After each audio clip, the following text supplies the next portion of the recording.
everyone. I'm Linda Nickell, and welcome to the Happiness Hour. My goal here is to help us all connect, inspire, and create.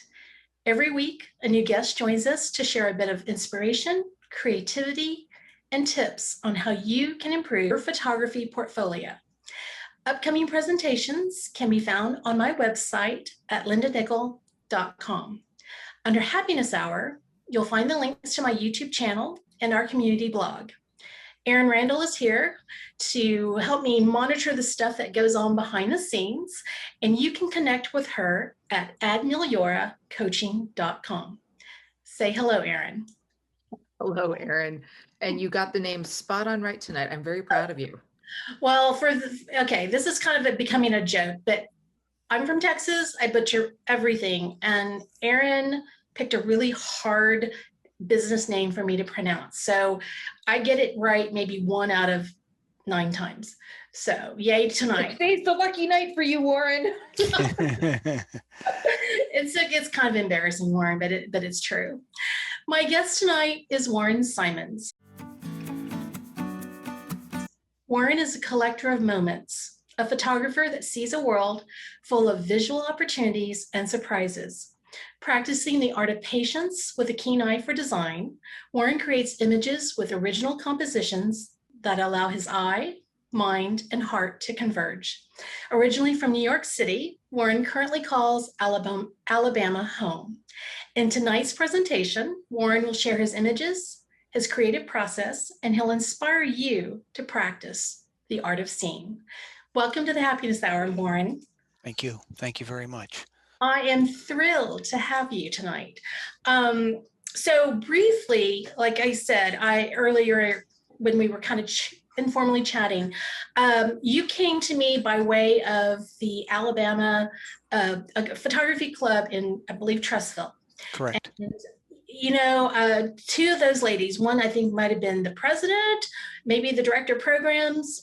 She said, you know, I think you'd be interested in this guy's presentation. And, you know, she kind of told me what you did and what your presentation was about. And I said, oh, heck yeah, I'd be interested. Because one of the things here, I'm really good at connecting people. That is my strong suit. I look for people to do presentations that help other photographers, whether it through inspiration, motivation, teaching them a skill or helping them along with getting their techniques. And your topic is all about inspiration. And that's what I need the most of. We've been joking for a year now. These have become like Linda's selfish sessions, because it's really what do I want to learn? And when you told me what your topic was, I was like, yes. So with that, I introduced you just briefly. So if there's something that I missed or that you'd like to share with the group, please take that moment and tell us a little bit about how you got started and where you are and what you're doing with your art. Well, I hope I can live up to what you and others have said about my work. I've been expressing the visual world with my camera since 2003. I have no background in art. I kind of consider myself a meat and potatoes kind of guy.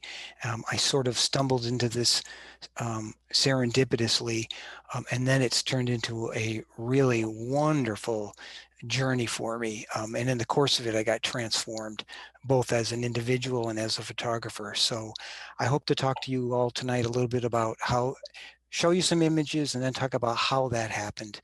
And then I'll show you some things I'm working on these days. Great. Okay. So as I said, I work with my camera to express what I see visually.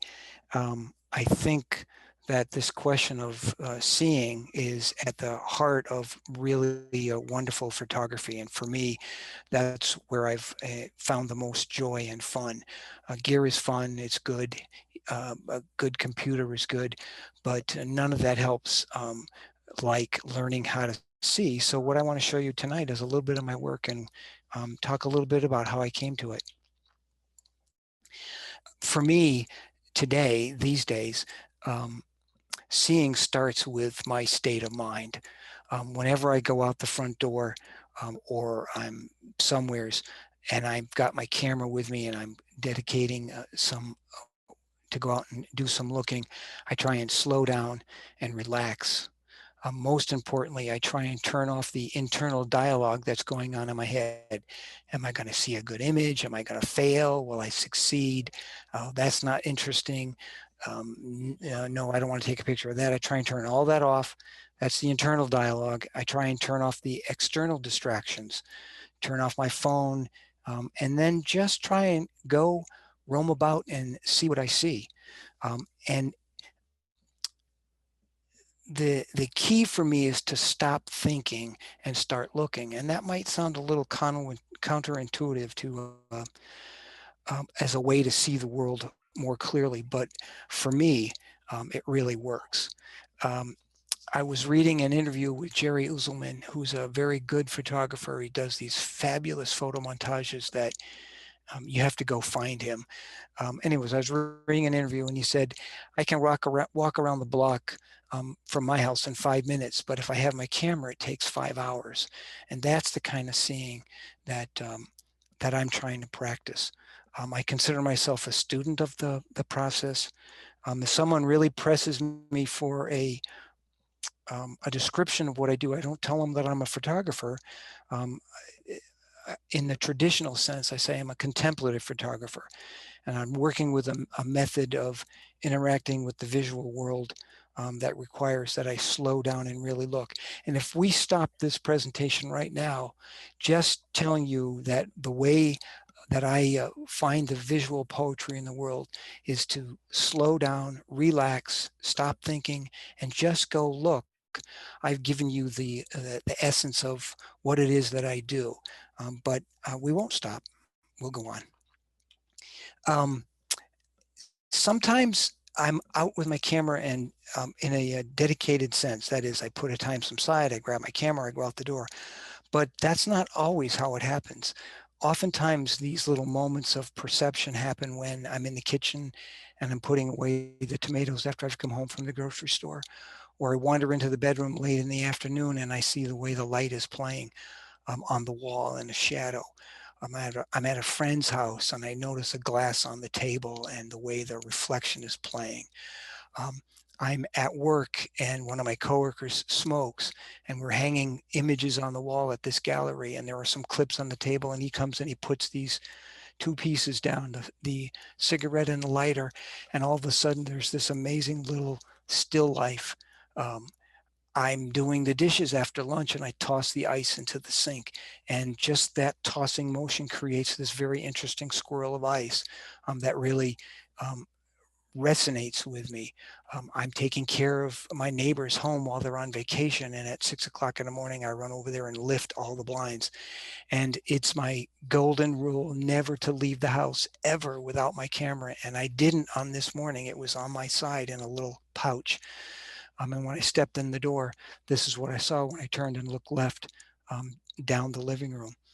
Or when I'm making breakfast, there's a play of light on the orange juice in the glass and the way that the dish drainer and the shadow of the dish drainer and the light through the window, and it just goes on and on and on. And sometimes there are moments where I'm just roaming about. I'm I'm practicing serendipity. Now, serendipity, you might think one might think of it as blind luck, but I don't think it is. I think you can actually cultivate it, and I think that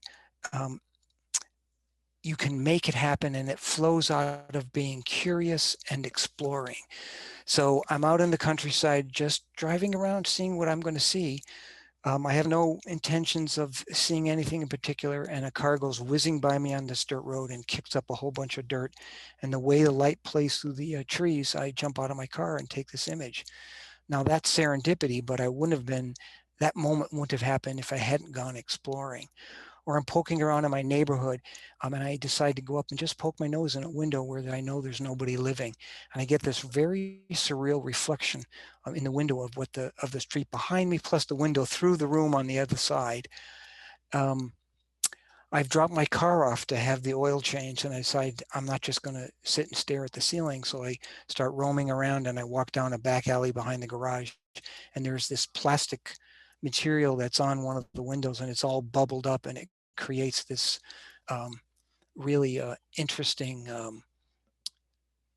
design that really stops me. My kitty cats are all staring out the window, and I see them, and the light. It's just another beautiful moment. I'm walking in the woods. I'm doing a lot of slow, careful looking. I look up, I see some wonderful lit fall leaves. I'm standing on a street corner. This was something I saw when I was in New York City. I just happened to turn and look, and there he was. So that's just a little idea of how it is that I do what I do. I'm not thinking, I'm not looking for something. I'm just trying to see and let what happens happen, something to come through and touch my sensibilities. But that's not always how how I did things. There's been an evolution. It's been a mashup. Some things, I'm going to show you things in sort of a linear fashion, but you should just know that that's not how it occurred in real life. There was a mix of things going on over the course of time. But this was sort of the big bang for me. Back in the late 90s, even before I got my first digital camera, which is when everything started, I decided I want to learn how to draw. And this woman's name is Betty Edwards, and she wrote this book. This book came out of the work on her dissertation for her doctorate degree. It's called Drawing on the Right Side of the Brain. And it's um, it's a resource book that a lot of art teachers use in their courses. It's really fabulous. In the bottom left-hand corner, it says a course in enhancing creativity and artistic confidence. I would add that they should also put, and will help you see better. So if any of you haven't read this book, you should get it. It's in the public library in most places. Read it. In chapter 4, this image is printed on the page in this way. She says, don't try and tell what it is. Don't rotate the book around so you can see it, but just look at it. Look at the lines, look at the shapes, everything. She said, if you need to, draw a line through the middle and down the center of the image so you create 4 quadrants. And then I want you to get a piece of paper and a pencil and draw what you see. And she said, pay special attention to the individual shapes, the lines, the angles, where they fall on the paper, how they relate to the things around them, and importantly, how they relate to the frame that we're looking at. And she said, and while you're doing that, pay special attention to your state of mind. Every once in a while, register, touch base with that and see what happens. Well, I was kind of skeptical. I draw like a 3rd grader, but I went ahead and did it. And when I was done, this is my result on the right-hand side. And the one on the left side is the book rotated upside down so you could see the paper, the image right side up. And I was really astounded. I couldn't believe that the guy who can barely draw, the hangman's thing that kids play, I couldn't believe that I actually drew this. And it was the first inkling, the first idea that there was a way we could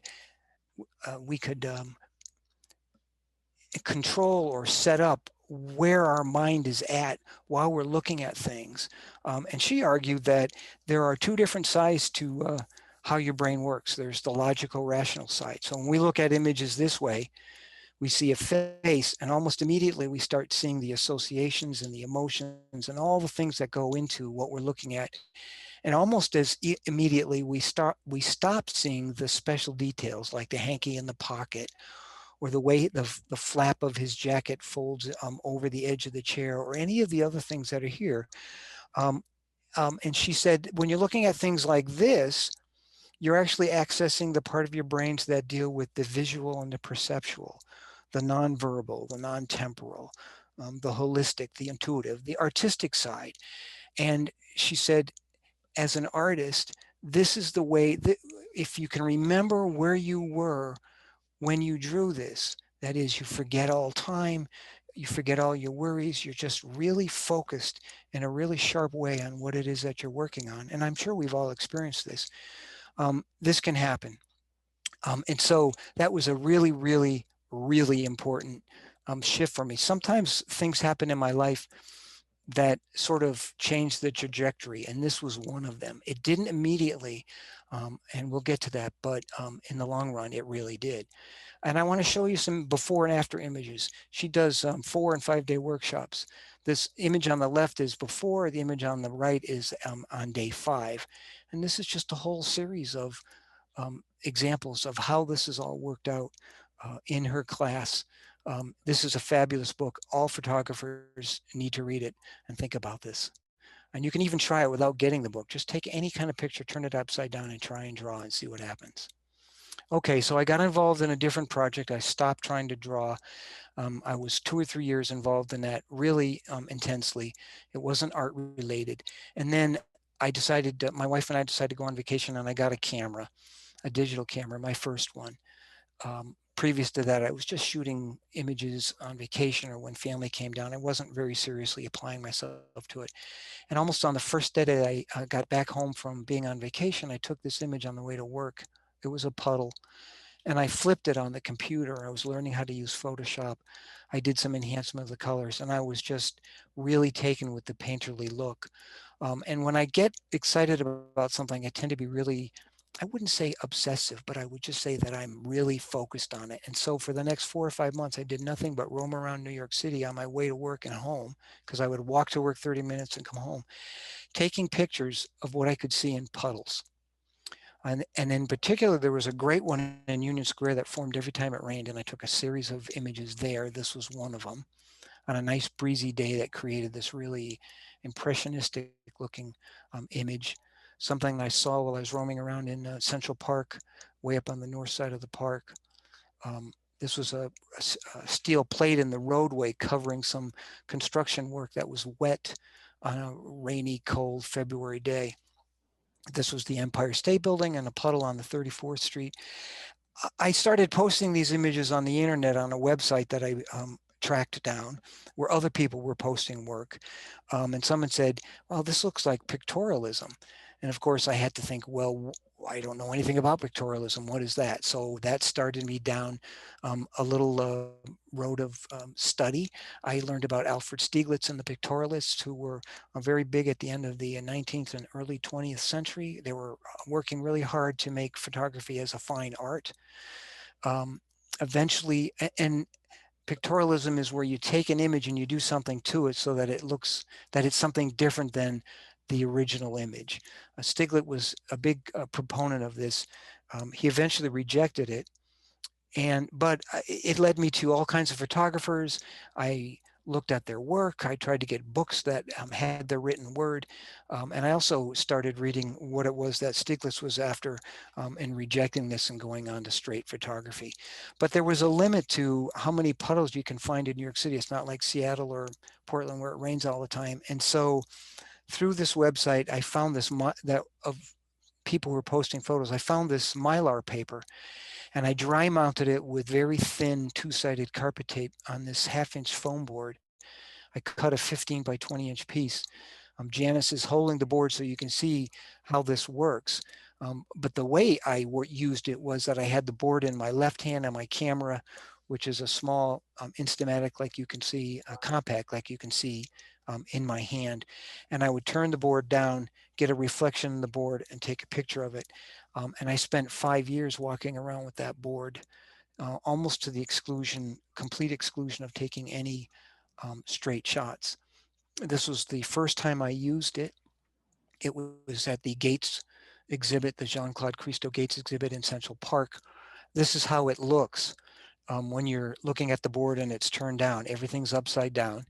And when you think back to the Betty Edwards exercise where everything is turned upside down, I didn't think about it at the time, but I realize now in looking back that 5 years of working in this way becomes a really deep school of composition and design. That is, you're paying attention to the graphic elements individually, how they play with each other, and for me, most importantly, how they play with the frame. that it just was a wonderful training school. And I'm going to show you some work from this period. I got out of bed one morning at 6 o'clock and I went into the kitchen to get some water, and this was the scene through the window, and I ran for the board and took it. Lots of wonderful stuff in New York City. I loved this guy sitting at the park, people skating at Woolman's Rink in Central Park, the shaved ice guy up in Washington Heights. I was just in love, deep. I still am, with the painterly look of this, something I saw when I was on vacation out on Long Island. And this is one of the many, many fruit sellers on each corner in the city that they're ubiquitous. You see them all over the place. A beautiful November rose. The bush was essentially dead except for this rose. And I don't know what it is about the paper, but it created this real sense of 3 dimension. I didn't do that on the computer. That's the way it came in. A skyline view of the city from the Brooklyn Bridge, a view of the Brooklyn Bridge from the South Street, just north of the South Street Seaport. Flowers in the Fisherman's Wharf in San Francisco. Somebody painting the house from the upstairs window of a friend's house in Gloucester, Massachusetts. We were staying there. Oh, I see. I have this picture again.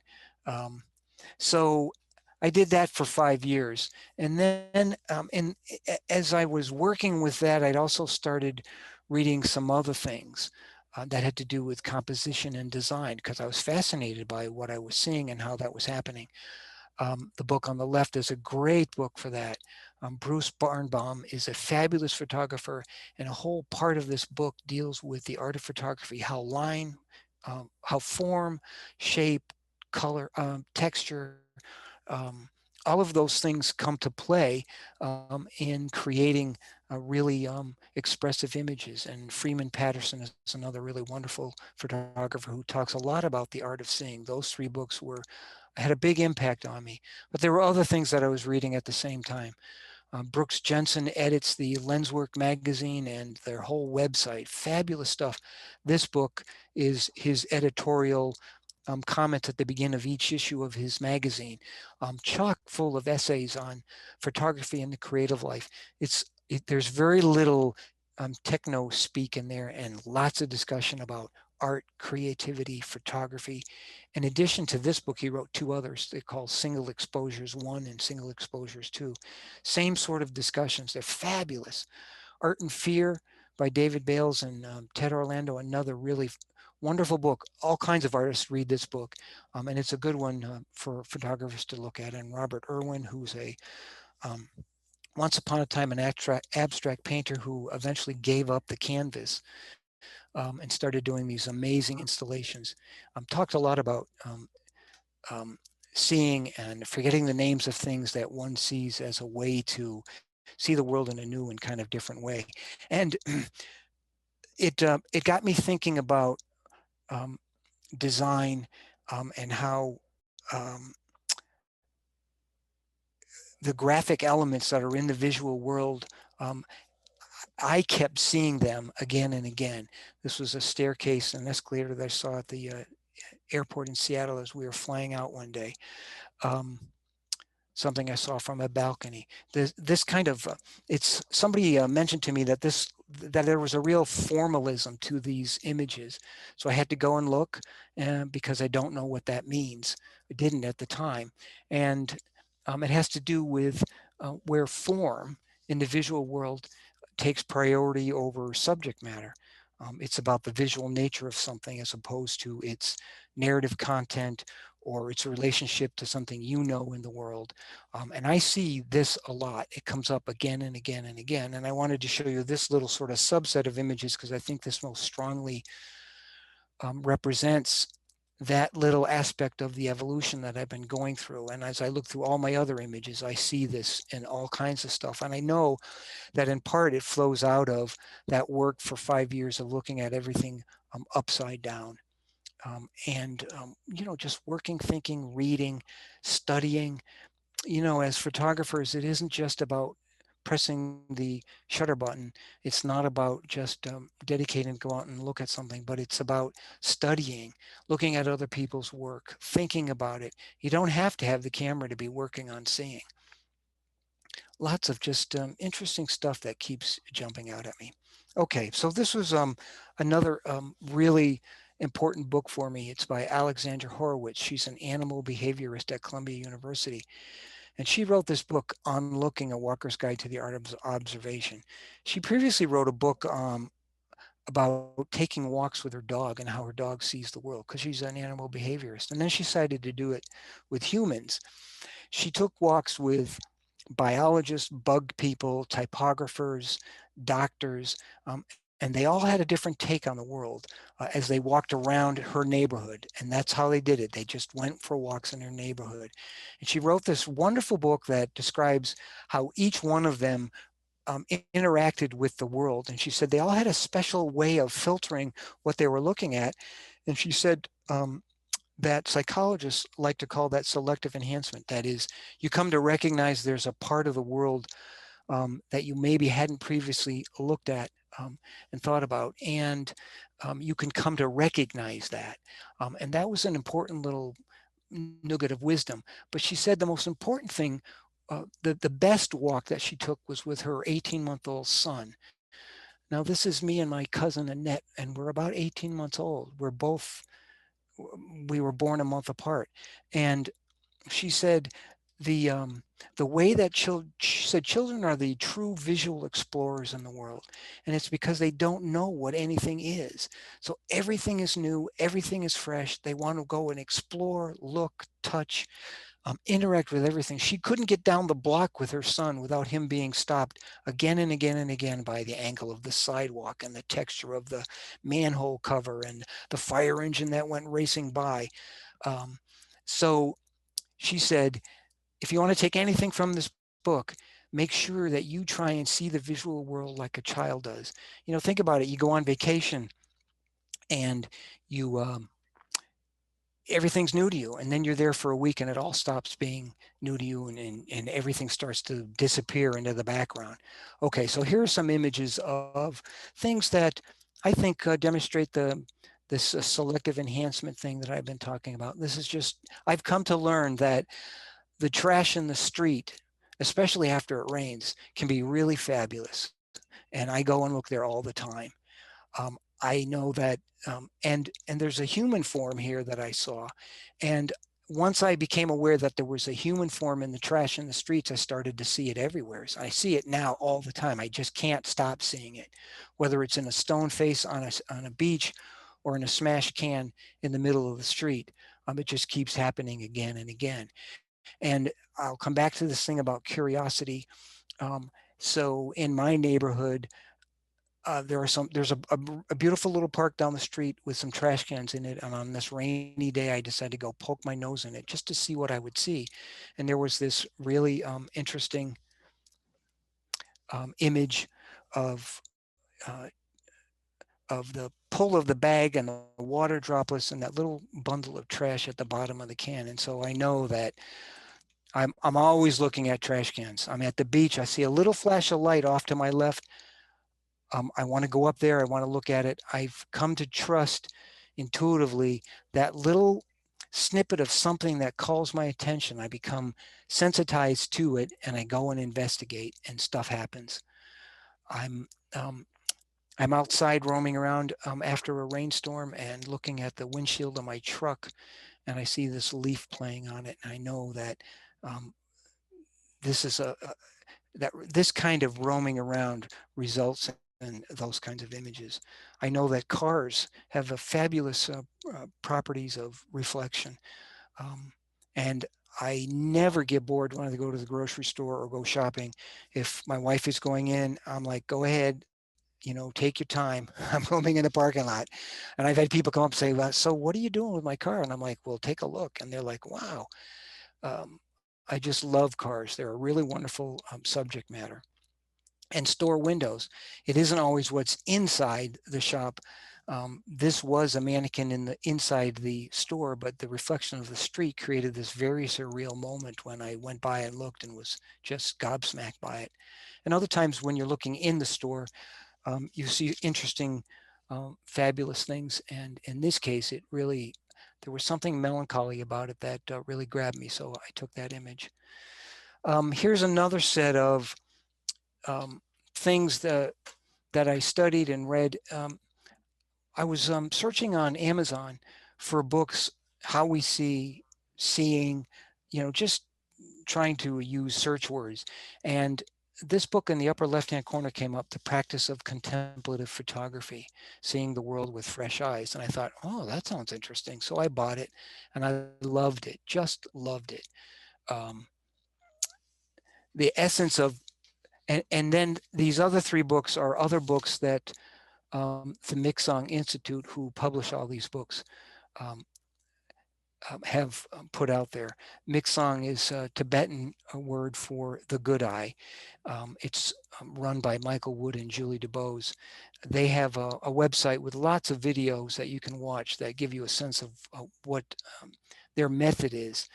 They're not a school of photography. They're not looking for subject matter. They're really big on being quiet, being still, paying attention, taking your time.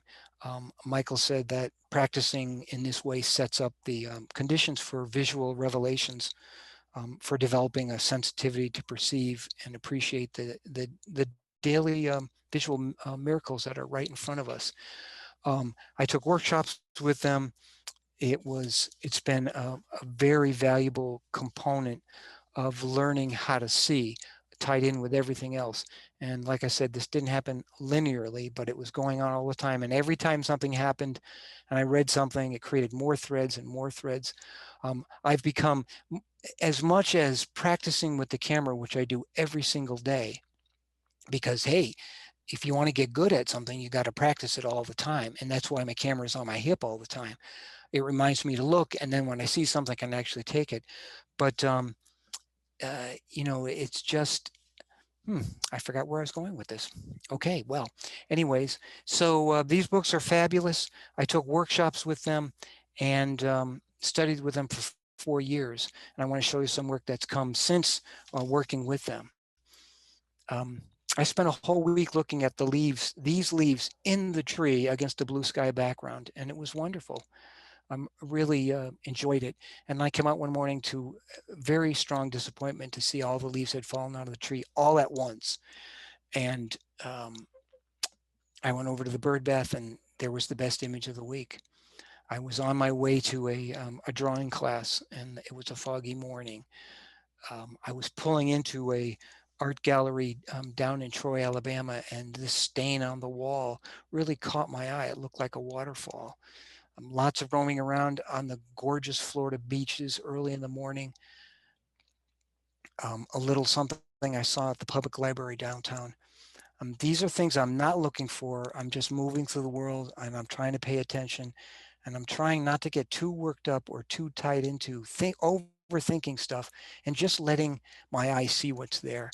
This really sort of odd, surreal shape of that building with that shadow. San Francisco Airport. You ever fly in out of San Francisco? Spend some time looking at the ceiling, especially in the morning. Another fabulous moment at the Florida beaches. Alabama has lots of cypress swamps. A little something on the sidewalk in the fall. These little magical moments, I like to think of them as visual poetry.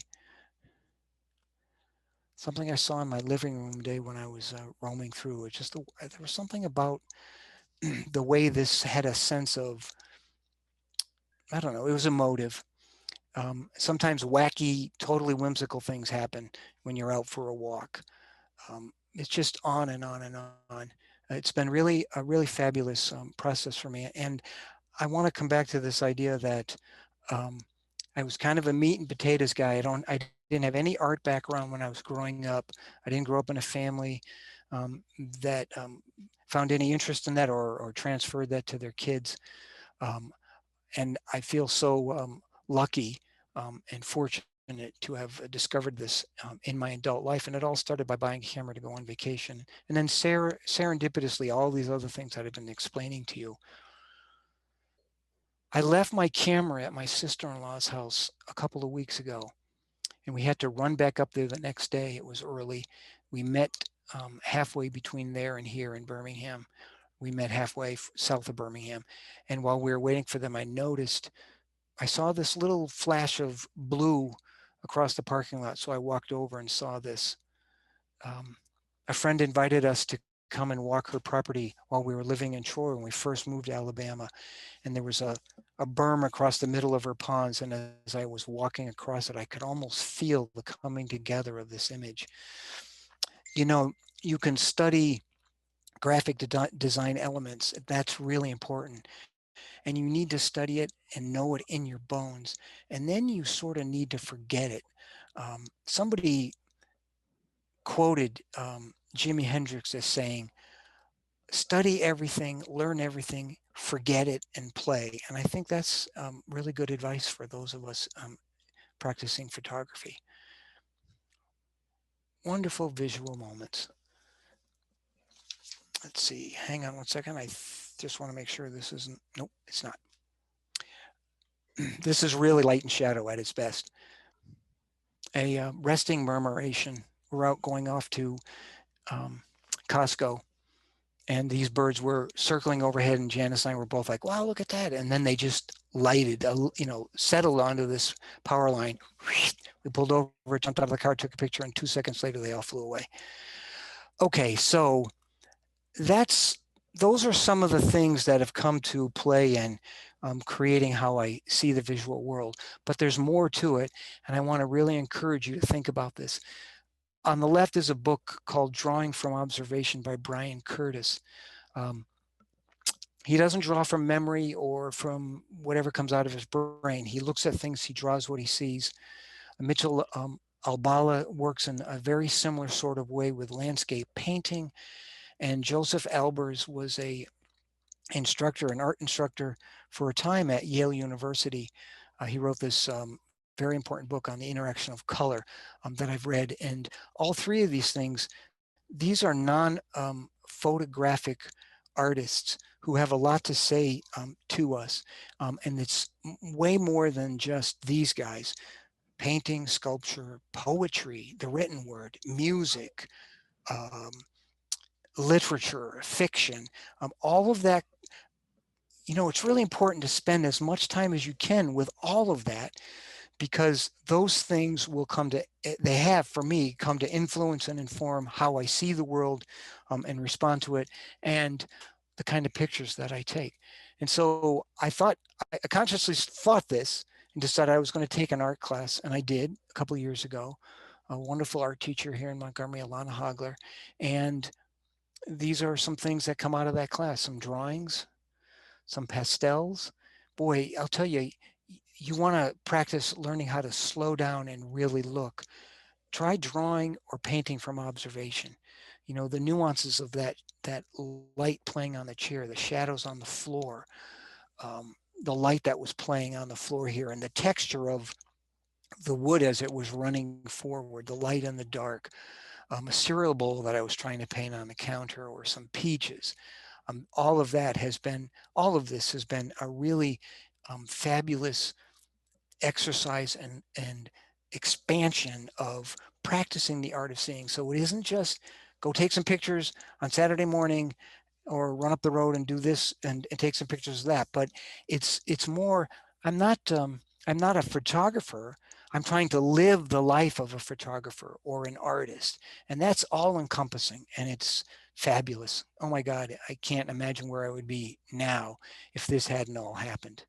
Okay, so I'm going to, there's two last things I want to show you. They're projects.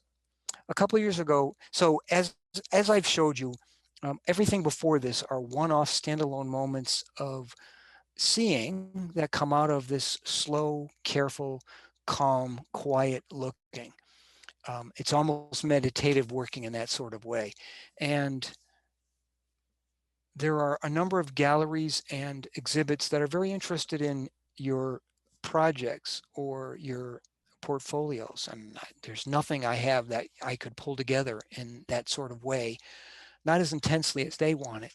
And so I thought as another avenue to go exploring, I thought I'd start taking, I joined the Atlanta Photography Group, and I started taking some of their, going to some of their workshops.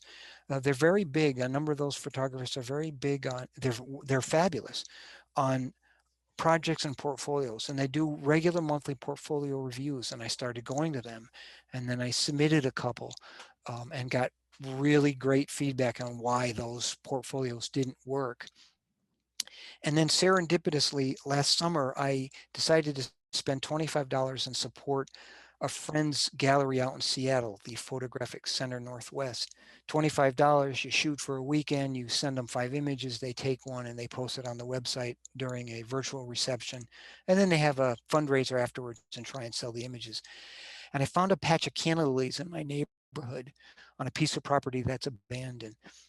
And on this particular day, this was an image from that weekend.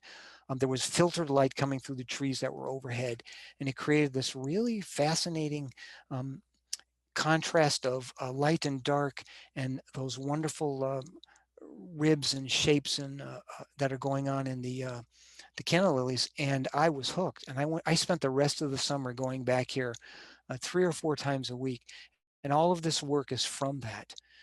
And I thought, well, maybe I really do have a portfolio. Maybe I can work. And no, I never showed up thinking, I want to find an image like this where there's light and dark and the way that strong shadow is playing.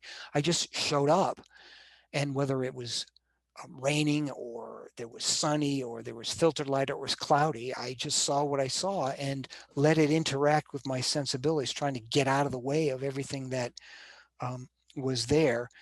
And so anyways, I created this body of work, and I thought maybe there's a portfolio here. And I showed it to a good friend of mine, Bob Hecht, who lives out in Portland and who's a fabulous photographer and also a really ace at editing. And he helped me edit this down to the 15 images that I'm showing you.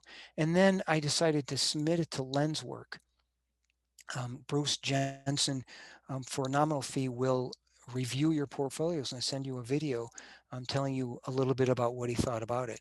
And he said that the biggest single challenge for subject-based portfolios like this that is pictures of canna lilies, is that the photographers often end up with 10 to 15 images that after the first couple become repetitive and really hard to continue to look at.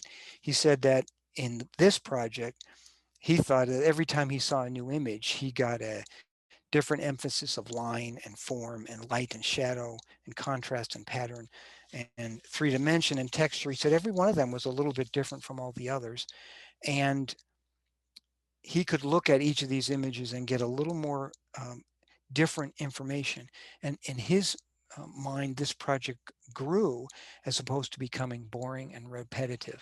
I was really glad that he liked the images, but I was just so happy with the response he gave me, and tied in with the things that I've been learning at the Atlanta Photography Group and then Bob's work. Bob was the one who helped me through this. I think I got a little bit of a handle about project work. And I'm really kind of excited about it. And it's got me thinking, it started me thinking about some other things that I might be able to do. And this will be the last little bit that I'll show you. In December, I went down to a parking garage downtown so I could see the conjunction of Saturn and Jupiter better. And I noticed there were a bunch of squealed tire marks on the floor. People have been up there burning out. And I thought, wow, that'd be kind of interesting to come back and look at this during the day. So I did, and they were fabulous. But I also noticed that there were stains and cracks and dirt and blebs and all kinds of things on the floor and on the walls and on the ceilings of this parking garage. And this was one of the first images I took. And when I came home, I decided I was just going to play with it a little bit in Photoshop. So I painted it on a little bit, and some of it, for instance, I made that sun,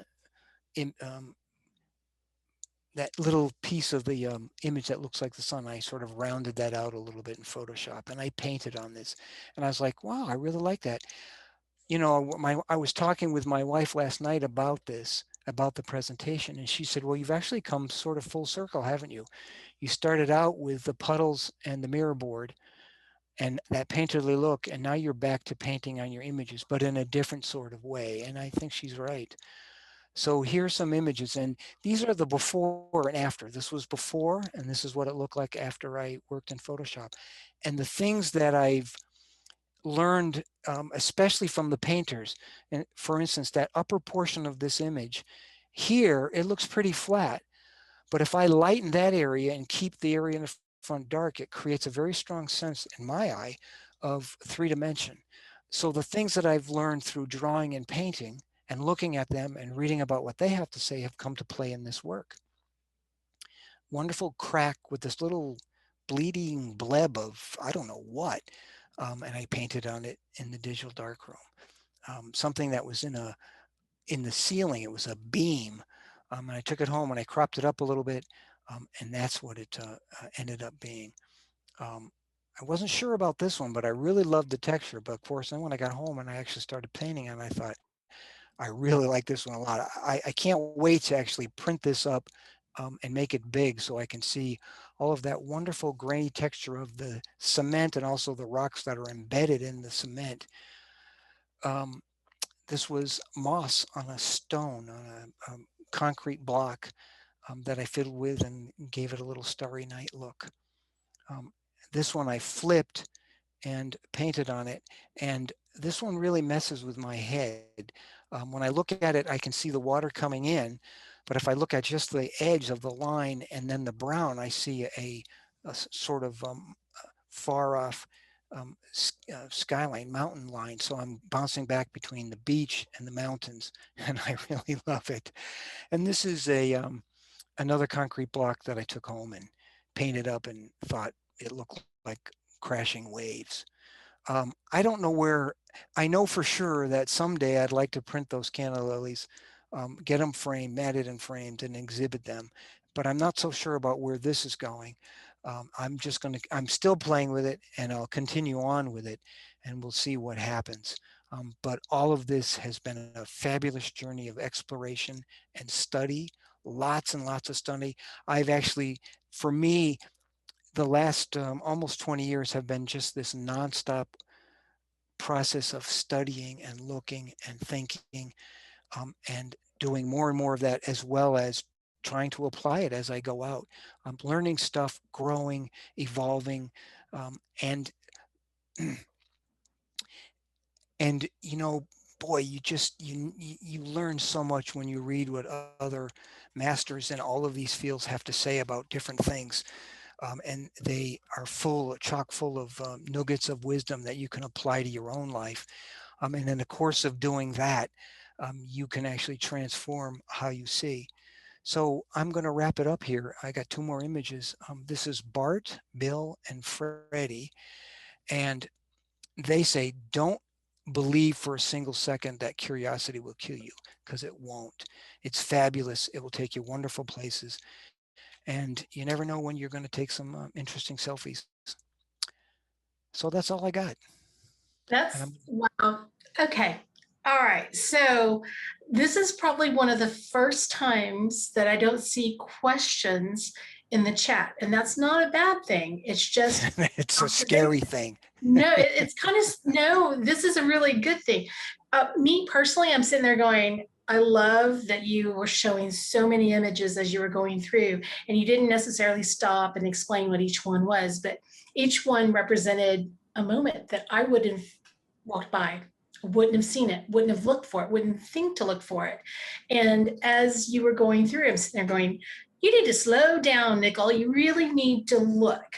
And that is what I took away from your presentation, because you threw sprinkles of inspiration at me, and I really, really appreciate that. There is one question. So, and it's the same, both 2 people have asked it. I see you, Susan. She's Egidio and Susan wanted to know, what sort of camera do you have that you carry it so easily? You initially, early on, you said Instamatic. So I don't know if that was years ago, if that's still the camera you're carrying. This is the camera that I use. It's Okay. a Sony RX100. It's the version 7. It has a 24 to 200 zoom. It's pretty small, Yeah. and Yeah. it fits into this case. Let me back up a little bit. Yeah. And I put it in this case, and it has this really great little thing that goes over my belt loop, and then I hook it on and I go. This camera has the aperture won't close down or open quite as much as your digital SLR, but it has the aperture adjustments that you can make, shutter adjustments. It has pretty much what I need for what I do, that you can make adjustments in that. It has all kinds of shooting modes. Those canna lilies were shot in a rich black and white mode. And it's hefty. When you pick it up, it's like, whoa, it's like almost 3/4 of a pound. It's not one of those thin wafer things. And it has a Zeiss lens on it, which is a really good high-end lens, and it takes really great sharp pictures. So good gear is good. It's important, but learning how to see is way more important, and you don't need big bazookas. I have one, but this one has really helped me just Get up and clip it get. on and go. And I put this on the shelf in the living room, so I know exactly where it is. So when the orange juice in my glass or a reflection in a pan in the dish drainer catches me as I walk by, I run for it.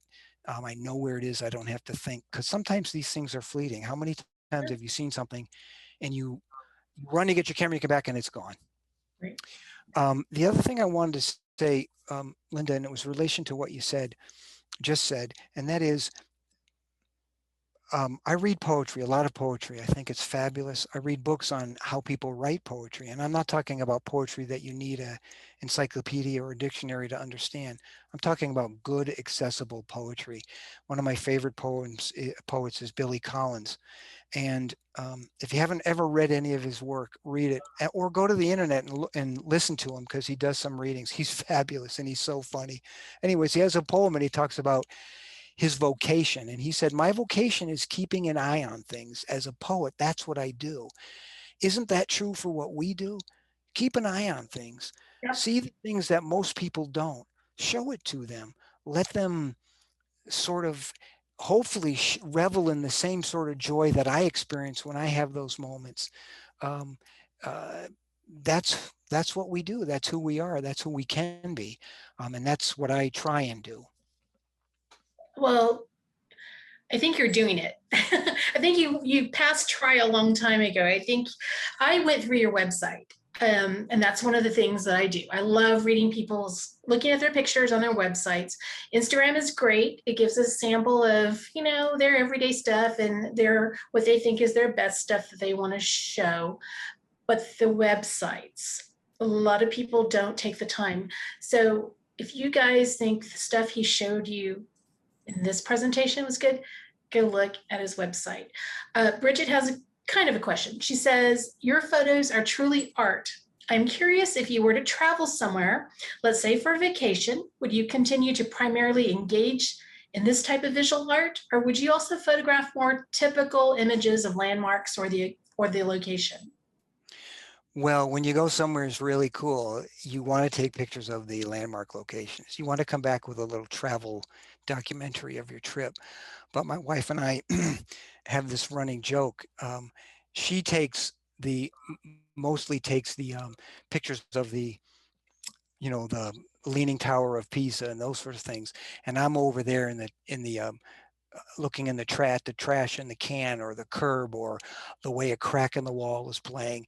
And so we kind of kid each other. Yeah, we go to Greece and he comes back with all these pictures of trash, and I come back and I've got all the pictures of the wildflowers in the mountains. So yes, I do try and take pictures of where I am, but once I've started on this road, I can't stop it. I don't want to stop it. Because it makes life so fabulous. I can't wait to wake up in the morning. I hope I never die. I know I will, and I'm getting a lot closer to it than I used to be. At least my body is telling me that.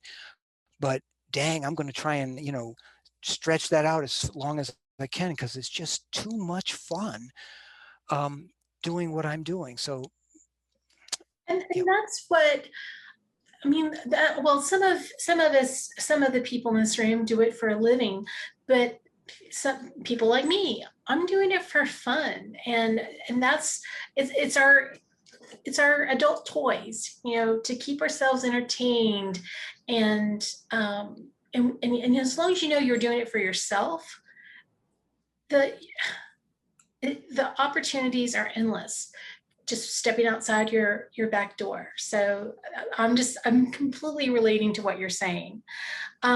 So Susan wants to know, is it possible to get a list of the books you reference? And There so is. I'll ask that you send me that, and I will link them to your presentation on YouTube. Okay. And I'll also send a list of Yeah, my favorite photographers. yeah, the books that you have referenced in your video. And I see Susan's question about Yeah. Ann Dillard's On Seeing and John Burroughs' The Art of Seeing. I don't know those two books, but they're on my list now. Okay. And some books about seeing that I've really enjoyed. John Berger writes some really great stuff about seeing. I mentioned the Alexander Horowitz book.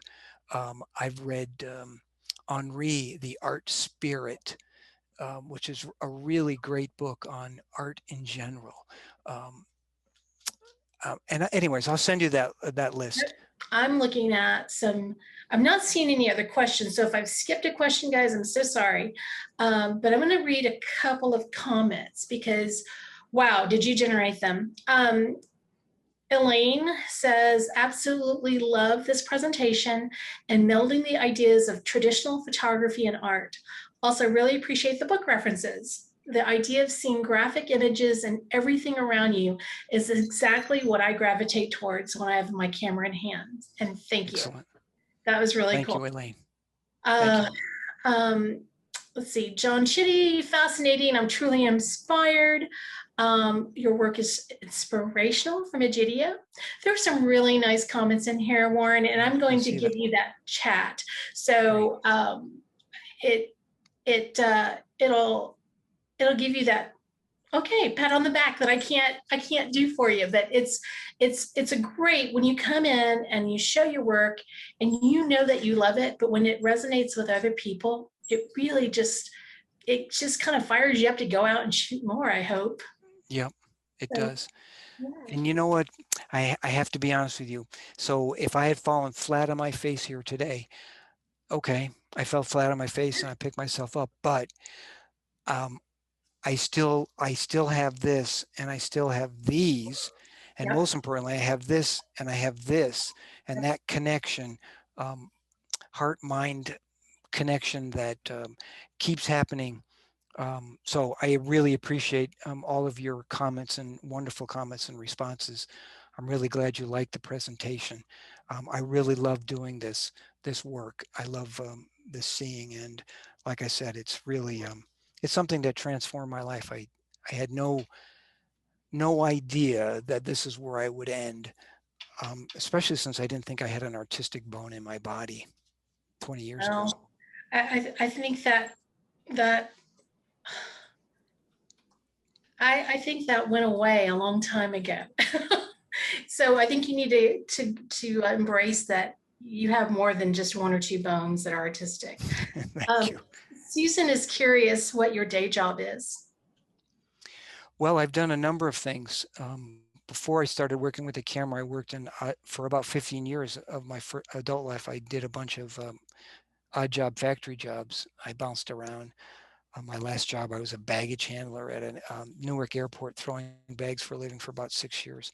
Then I went back to school and got a degree in clinical laboratory sciences and was a cytotechnologist. I worked in a pathology lab looking at human tissue for cancer. I did that for 13 years. And then when we moved to Atlanta, I couldn't find work in that field because here everything is shipped out to Atlanta or Birmingham, and I don't live near those places. And through luck, my wife was retiring, and the person who was doing the desktop work was taking her job. And they said, well, who will we get for desktop? And I know how to desktop. I'd done it previously as part of a volunteer project. So I said, tell them I know how to do it. So they did. She did, and they hired me. And it took about 6 months to get it all under my belt, but now I'm a desktop publisher. And in a month and a half, I'm retiring. Yes. And then I'm going to do this, and I'm going to paint, and I'm going to read and study and walk around all the time. Good for you. So in a conversation you and I had, you mentioned, and I don't know, I know it's closed, but I don't know if it's an ongoing photography contest that you're a part of. Do you want to Sure. mention that? So about 4 years ago, a friend of mine, Bob Corley, who's here tonight, we were sitting down and having coffee and talking photography. And we invited some other people, and pretty soon there were 9 of us. And then one of the people who joined us was Richard Metzger, the director at Stonehenge Gallery here in Montgomery. And a show fell through, and he said, "Hey, let's do a photography show. We'll fill the gap." And we're like, "Yeah, that sounds great." So we each got 4 images up. We hung it on the wall, and it was great. We had a good response. We sold some work, and we were all so excited because we'd just been meeting informally and talking about photography and all different kinds of things, showing each other our work. So he said, "Well, what if we organize a show and make it a competition and try and publicize it?" So we did, and we got a good response the second year, or the first year in that. And then last year, we really bumped up the organizational work, and we had 177 people submit 500 images. This year, the call unfortunately just closed. We had 228 people submit 682 images from 31 countries, 31 states and 6 countries. And Sarah Cannell, who's the curator of photography at the High Museum in Atlanta, is judging the show. We will have a virtual reception as well as in-person one, but we'll do it virtually for the people who can't show up. And this is another little aspect of, so Bob went to school with my wife when they were kids here in Alabama. That's how we came back here. We meet Richard. I work with Richard at the gallery. It just kind of grows, and here we are. We're organizing a show. Sarah Cannell is going to judge it, and all these people have submitted, and we're just like, wow, wow. So all of it fabulous. It's just, I'm happy, really happy. So how can, so I'm assuming it's not a one-time thing. So next year, so how can Yep. people find out? Because a lot of people are really into contests, and, the more you put yourself out there, the more, one, exposure, two, Yes. it's just a different pair of eyes. And it's really steps to improve your photography and your comfort level with your own work. So how can they find it next year? Well, so we make it really affordable. It was $25 for 3 images. We did a lot of fundraising, so we have $4,000 in cash prizes. So that's kind of a nice thing. And we'll work to get very schooled and people who are who know what they're doing and have a big name in photography to try and come in and judge the shows. So if anybody is interested in finding out next year when we do it, drop me an email. Let me know, and I'll add you to the mailing list, because one of the things that I do as part of the work on this show is I help organize the publicity, and I keep the list so that I can add your name to it. So next year you'll get it. Okay. And I can also send you, Linda, a note next year when we get to that point. Okay. And just honor you. Yeah, definitely do that. And I'm happy. I've kind of have a big mouth, so I'll get it out to my 10 followers. But yeah, I would definitely share that with this group. And to get his email, I will link his website to the YouTube channel, and that's one way you'll find it. Warren, is there anything that you want to say to wrap up, and we'll close out your session? Yes, slow down. Take your time, look carefully, look deeply. Try not to, sometimes you got something in mind you want to go take pictures of. Okay, do that. But don't forget that there's also that whole part of the visual world that it's just there and it's waiting for us to pay attention, for us to see it. Warren, thank you for your time, your energy, and your art. Thank you so much for having me. This was a lovely presentation, and it was everything I expected and probably a lot more. So I'm super excited to have you as part of this project. And I know it's kind of weird to get a call or a message from somebody you don't know, but I'm always happy to talk about this. Yeah. As you can tell, I'm pretty excited about it and love to do it.